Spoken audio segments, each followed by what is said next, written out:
എല്ലാവർക്കും നമസ്കാരം. Nifty Sensex എന്നീ ഇൻഡെക്സുകളിലെ പോസ്റ്റ് മാർക്കറ്റ് അനാലിസിസിലേക്കും അതുപോലെ തന്നെ നാളത്തെ ഈ ഇൻഡെക്സുകളിലെ എൻ്റെ ട്രേഡിംഗ് പ്ലാൻ വിവരിക്കുന്ന വീഡിയോയിലേക്കും എല്ലാവർക്കും സ്വാഗതം. കഴിഞ്ഞ ദിവസത്തെ ലെവൽസ് വെച്ചിട്ട് ഇന്ന് ആ ലെവൽസ് എങ്ങനെ പെർഫോം ചെയ്തു എന്ന് കാണിച്ചു തരാൻ നമുക്ക് അങ്ങനെ ഒരു മാർക്കറ്റ് ആയിരുന്നില്ല ഇന്ന്, അല്ലെ? നിങ്ങൾക്ക് അറിയാമായിരിക്കും, ഇന്ന് എല്ലാവരും കണ്ടിട്ടുണ്ടാവുമല്ലോ, നിഫ്റ്റി ഏകദേശം 1000 പോയിന്റ്സ് ഗ്യാപ് ഡൗണും സെൻസെക്സ് ഏകദേശം 3000 പോയിന്റ്സും ഗ്യാപ് ഡൗണുമാണ് ഉണ്ടായിരുന്നത്. സ്വാഭാവികമായിട്ടും നമ്മൾ അന്ന് ആ ഒരു കണ്ട ലെവൽസ്, ആ ഒരു റേഞ്ചിൽ ട്രേഡ് ചെയ്തിട്ട് ആ ഒരു ലെവൽസിലാണ് നമ്മൾ പറഞ്ഞിട്ടുണ്ടായിരുന്നത്. ഇന്ന് ആ ലെവലുകളിൽ നിന്ന് ഒരുപാട് താഴെയാണ് ഓപ്പൺ ആയത്. സ്വാഭാവികമായിട്ടും നമുക്കത് കാണിച്ചു തന്നിട്ട് അത് പറഞ്ഞത് കൊണ്ടോ യാതൊരു പ്രയോജനവുമില്ല. ആ ഒരു ട്രേഡിംഗ് റേഞ്ചിലേക്ക് വന്നിട്ട് പോലുമില്ല. അപ്പോൾ ഇന്നത്തെ ലെവൽസ് വെച്ചിട്ട് നാളെ, അതായത് ഇന്നത്തെ പ്രൈസ് മൂവ് ചെയ്ത ആ റേഞ്ചും ഇന്ന് ആ ട്രേഡ് ചെയ്ത മൊത്തത്തിലുള്ള ആ ഒരു റേഞ്ച് ഉണ്ടല്ലോ, ഇപ്പോ 21,900 നിഫ്റ്റി ഓപ്പൺ ആയത്. 21,900 പ്ലസ്, സോറി 900 അല്ല, 21,800 നിഫ്റ്റി ഓപ്പൺ ആയത്. അപ്പം ഈ ഒരു റേഞ്ച്, ഇത്രയ്ക്കുള്ള ഒരു റേഞ്ച്, ഇവിടുന്ന് മുകളിലോട്ടാണെങ്കിലും ഇവിടുന്ന് താഴോട്ടാണെങ്കിലും ഉള്ള ആ ഒരു റേഞ്ചിൽ നമുക്ക് ഈ നാളത്തെ പ്ലാന് എങ്ങനെയാണെന്ന് നോക്കാം. അപ്പൊ ഇന്നത്തെ കാര്യങ്ങൾ ഇപ്പൊ വിശദീകരിച്ചിട്ട് കാര്യമില്ല, നമുക്ക് ലെവലും കാര്യങ്ങളും ഒന്നും നമ്മൾ പറഞ്ഞിട്ടുണ്ടായിരുന്നില്ല. അപ്പൊ നാളത്തെ ട്രേഡിംഗ് പ്ലാൻ എങ്ങനെയാണെന്ന് നോക്കാം. നാളെ നിഫ്റ്റി ഗ്യാപ്പ് അപ്പോ ഗ്യാപ്പ് ഡൗണോ ഫ്ലാറ്റ് ഓപ്പണിങ്ങോ എന്തും തരട്ടെ, ആദ്യത്തെ 3 മിനിറ്റ് 5 മിനിറ്റ് ഇത് ഏതെങ്കിലും ഒരു ടൈം ഫ്രെയിമിലെ ക്യാൻഡിൽ അത് ഫോം ആവട്ടെ. അത് ആദ്യത്തെ ക്യാൻഡിൽ ഫോം ആയി, പിന്നീട് രണ്ടാമത്തെ മൂന്നാമത്തെ ക്യാൻഡിൽ ഏത് ഡയറക്ഷനിലോട്ട് സൂചിപ്പിക്കുന്നോ ആ ഡയറക്ഷനിലോട്ട് ഡിസ്കൗണ്ടിൽ നിന്നും എൻട്രി എടുത്ത് ട്രേഡ് ചെയ്യാം. അപ്പോൾ ഒരു ഫ്ലാറ്റ് ഓപ്പണിംഗ് ആണ് തരുന്നതെങ്കിൽ രണ്ടാമത്തെയും മൂന്നാമത്തെയും ക്യാൻഡിൽ ആദ്യത്തെ ക്യാൻഡിൽ അപേക്ഷിച്ച് മുകളിലോട്ടാണ് സൂചിപ്പിക്കുന്നതെങ്കിൽ തരുന്ന ഡിസ്കൗണ്ടിൽ നിന്നും എൻട്രി എടുത്ത് മുകളിലോട്ട് തന്നെ ട്രേഡ് ചെയ്യാം. ഡേയ്സ് ലോ സ്റ്റോപ്പ് ലോസ് ആക്കി നമുക്ക് വെക്കാൻ പറ്റും. എന്നിട്ട് മുകളിലോട്ട് ട്രേഡ് ചെയ്യുകയാണെങ്കിൽ നമുക്ക് പ്രതീക്ഷിക്കുന്ന ആദ്യത്തെ ടാർഗറ്റ്, അപ്പോൾ അതുവരെ ക്രിയേറ്റ് ചെയ്തിട്ടുള്ള ആ ഒരു ഹൈ ആണ് ആദ്യത്തെ ടാർഗറ്റ് ആയിട്ട് വരിക. പിന്നെയുള്ള ടാർഗറ്റ് എന്ന് പറയുമ്പോൾ ഈ മുകളിലെ ലെവൽസ് എല്ലാം വരും. 22,314, 22,329, 22,377, 22,408 പ്രധാനപ്പെട്ട ഒരു ലെവലായിട്ട് ആക്ട് ചെയ്യും. 22,408 മുകളിൽ ഒരു 5 മിനിറ്റോ 15 മിനിറ്റോ ക്യാൻഡില് കുറച്ച് നേരമെങ്കിലും ട്രേഡ് ചെയ്ത് കഴിഞ്ഞാൽ പിന്നീട് നമുക്ക് 22,513 നിഫ്റ്റിയെ പ്രതീക്ഷിക്കാവുന്നതാണ്. സപ്പോസ് ഈ ലെവലുകളിൽ നിന്നും എവിടെന്നെങ്കിലും ഒരു റിജക്ഷൻ സൂചിപ്പിക്കുകയാണെങ്കിൽ കോൾ ഓപ്ഷൻ എക്സിറ്റ് ആയി പുട്ട് ഓപ്ഷനിൽ എൻട്രി എടുത്ത് താഴോട്ട് തന്നെ ട്രേഡ് ചെയ്യാം. ഇനി ഫ്ലാറ്റ് ഓപ്പണിംഗ് തന്നിട്ട് താഴോട്ടാണ് രണ്ടാമത്തെയും മൂന്നാമത്തെയും ക്യാൻഡിൽ സൂചിപ്പിക്കുന്നതെങ്കിൽ നമുക്ക് തരുന്ന ഡിസ്കൗണ്ടിൽ നിന്നും എൻട്രി എടുത്ത് താഴോട്ട് തന്നെ ട്രേഡ് ചെയ്യാൻ പറ്റും. അങ്ങനെ താഴോട്ട് ട്രേഡ് എടുക്കുകയാണെങ്കിൽ പ്രതീക്ഷിക്കുന്ന ആദ്യത്തെ ടാർഗറ്റ് അപ്പോൾ അതുവരെ ക്രിയേറ്റ് ചെയ്തിട്ടുള്ള ആ ഒരു ലോ ആയിരിക്കും.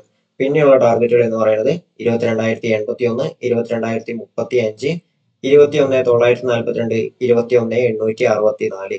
ഈ 21,864 അല്ലെങ്കിൽ 21,942 എന്നീ പറയുന്ന ഈ ലെവലുകളെല്ലാം നല്ല സപ്പോർട്ട് സോണായിട്ട്, നല്ലൊരു സപ്പോർട്ട് ലെവലായിട്ട് ആക്ട് ചെയ്യുന്നതായിരിക്കും. സപ്പോസ് 21,864 ബ്രേക്ക് ചെയ്തിട്ട് നമുക്ക് ഈ ഒരു റിജക്ഷൻ ഇതുകൂടി അങ്ങ് ബ്രേക്ക് ചെയ്ത് കഴിഞ്ഞാൽ, അതായത് 21,864 താഴെ കുറച്ച് നേരം സസ്റ്റെയിൻ ചെയ്ത് പിന്നെയും താഴോട്ട് വന്ന് 21,725 ബ്രേക്ക് ചെയ്ത് കഴിഞ്ഞാൽ പിന്നീട് 21,482 മാർക്കറ്റ് വീണേക്കാം. അതും ബ്രേക്ക് ചെയ്ത് കുറച്ചു നേരമെങ്കിലും താഴെ സസ്റ്റെയിൻ ചെയ്യുകയാണെങ്കിൽ 21,282 പ്രൈസ് ഫോളോ ആയേക്കാം.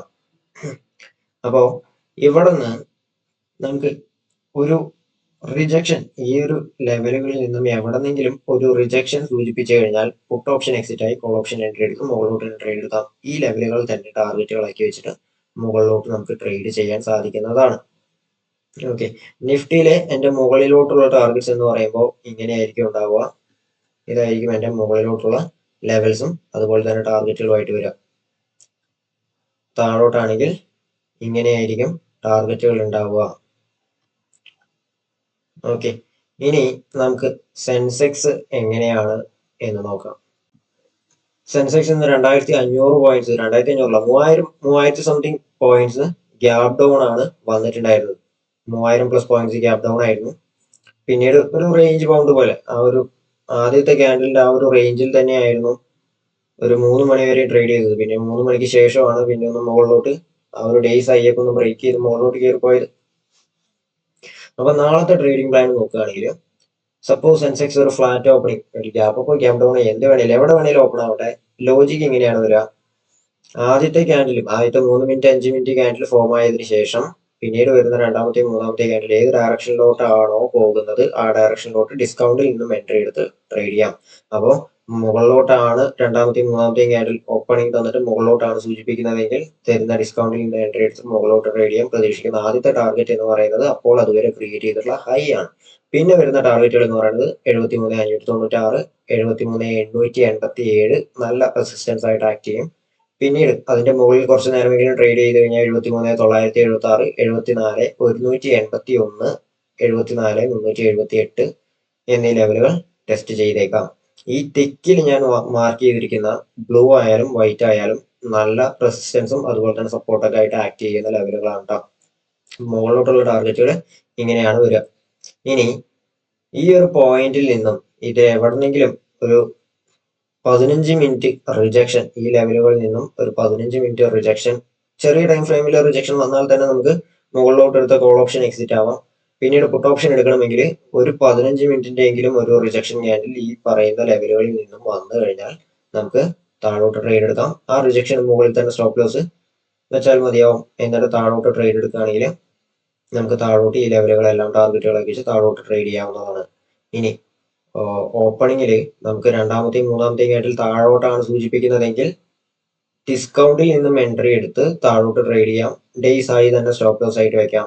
താഴോട്ട് ട്രേഡ് ചെയ്യുമ്പോൾ പ്രതീക്ഷിക്കുന്ന ആദ്യത്തെ ടാർഗറ്റ് അപ്പോൾ അതുവരെ ക്രിയേറ്റ് ചെയ്തിട്ടുള്ള ആ ഒരു ലോ ആണ്. പിന്നീട് 73,151, 72,830, 72,683, 72,384, 72,178. ഈ 72,178, 72,384 ഒക്കെ നല്ല സപ്പോർട്ട് ഏരിയ ആയിട്ട് ആക്ട് ചെയ്യുന്നതാണ്, നല്ല സപ്പോർട്ട് ലെവലായിട്ട് ആക്ട് ചെയ്യുന്നതാണ്. സപ്പോസ് താഴോട്ട് വന്ന് 71,424 എന്ന ലെവലിനെ ബ്രേക്ക് ചെയ്ത് കഴിഞ്ഞാൽ, ബ്രേക്ക് ചെയ്യാന്ന് വെച്ച് കഴിഞ്ഞാൽ സെല്ലേഴ്സ് അത്രയും സ്ട്രോങ് ആവണം, എന്നാലേ ഇതിന്റെ താഴോട്ടൊക്കെ വരാൻ പറ്റുള്ളൂ.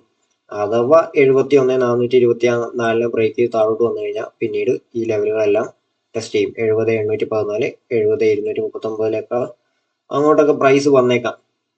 ഓക്കെ, സപ്പോസ് ഇതിനെ ബ്രേക്ക് ചെയ്യുകയാണെങ്കിൽ, പക്ഷെ ഇതിനെ ബ്രേക്ക് ചെയ്യാനുള്ള സാധ്യത കുറവാണ്.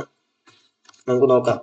അങ്ങനെ വരികയാണെങ്കിൽ നമുക്ക് എന്താ ചെയ്യുക, താഴോട്ട് തന്നെ ട്രേഡ് എടുക്കാൻ പറ്റും. നമുക്ക് വേണ്ടത് ലാഭമാണ്. അങ്ങനെ താഴോട്ടാണെങ്കിലും മുകളിലോട്ടാണെങ്കിലും നമുക്ക് ലാഭം കിട്ടിയാൽ മതി അല്ലേ. പ്രൈസ് എങ്ങോട്ട് വേണമെങ്കിലും പൊക്കോട്ടെ, നമുക്ക് ലെവൽസ് ഉണ്ട്. ലെവൽസ് വെച്ചിട്ട് നമുക്ക് ക്യാൻഡിൽസ് എന്ത് സൂചിപ്പിക്കുന്നു അതിന്റെ അടിസ്ഥാനത്തിൽ ട്രേഡ് എടുത്തിട്ട് ലാഭം ഉണ്ടാക്കാൻ പറ്റും. ഈസി. അപ്പൊ ഇന്ന് മാർക്ക് ചെയ്തിട്ടുള്ള ഈ ലെവൽസ് പ്രകാരം നമ്മൾ നാളെ ട്രേഡ് ചെയ്തിട്ട് നാളെ വൈകുന്നേരത്തെ പോസ്റ്റ് മാർക്കറ്റ് വീഡിയോയിൽ നമുക്ക് അതെങ്ങനെ ലെവൽസ് കൃത്യമായിട്ടും പെർഫോം ചെയ്തു എന്നുള്ളത് നാളെ വൈകുന്നേരത്തെ വീഡിയോയിൽ നമുക്ക് ഡിസ്കസ് ചെയ്യാം. അപ്പോൾ നമുക്ക് ഇന്നത്തെ വീഡിയോ വൈൻഡപ്പ് ചെയ്യാം. വീഡിയോ ഇഷ്ടമായെങ്കിൽ ലൈക്ക് ചെയ്യുക, അതുപോലെ തന്നെ ആദ്യമായിട്ട് കാണുന്നവർ സബ്സ്ക്രൈബ് ചെയ്യുക, സപ്പോർട്ട് ചെയ്യുക. നിങ്ങളുടെ അഭിപ്രായങ്ങൾ കമന്റ് ബോക്സിൽ രേഖപ്പെടുത്തുക. അതുപോലെ തന്നെ ടെലഗ്രാം കമ്മ്യൂണിറ്റിയുടെ ലിങ്ക് ഞാൻ ഡിസ്ക്രിപ്ഷനിൽ കൊടുത്തിട്ടുണ്ട്, താല്പര്യമുള്ളവർക്ക് ജോയിൻ ചെയ്യാവുന്നതാണ്. Thank you for watching. See you on next video.